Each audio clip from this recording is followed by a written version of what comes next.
Hey guys, this is going to be a quick tutorial on how to load your Craftworks tune file onto your DynoJet PowerVision. So once you receive your package from DynoJet, you're going to want to open it up and make sure you got everything. First and foremost, make sure you got your PowerVision and all cables and everything you need are in the box. Second, we do recommend a DynoJet wideband sensor, either a single or a dual depending on your application. It is not needed, but it's a great tool to have.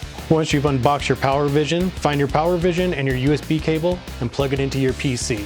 Once it's booted, we're going to go to craftworksusa.com, go to Product and Store, and click on the section that says Tuning Solution. From here, you'll scroll down and find your vehicle that you're looking to find a tune for. We're going to be doing the Kawasaki KRX. Once you click on it, you'll see a zip file. Click on it and let it download. If you head to your File Explorer, find Downloads, and find your zip file that you just downloaded.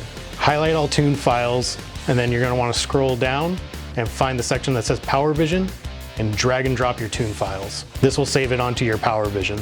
From here, you can unplug it and hook it up to your vehicle. Next, check your DynoJet instructions and find your diagnostic port on your vehicle. Once located, you're going to plug in your new DynoJet cable to it.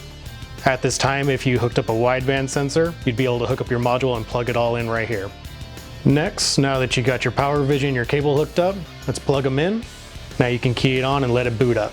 Once your DynoJet PowerVision is booted up, you're going to click the large rectangle button to get to the main menu and click on Flash Tunes. From here, you'll scroll and find your new Craftworks tune that has been loaded. Follow the prompts. If this is your first time flashing this vehicle, it's going to ask you if you'd like to pair. Click yes. If there are any compatible tune files that you may have loaded, it'll clear all those out for you. And then from here, just let the DynoJet do its job.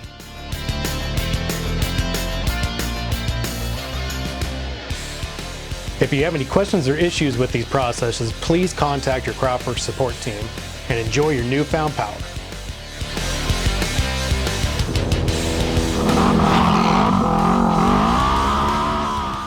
Craftworks!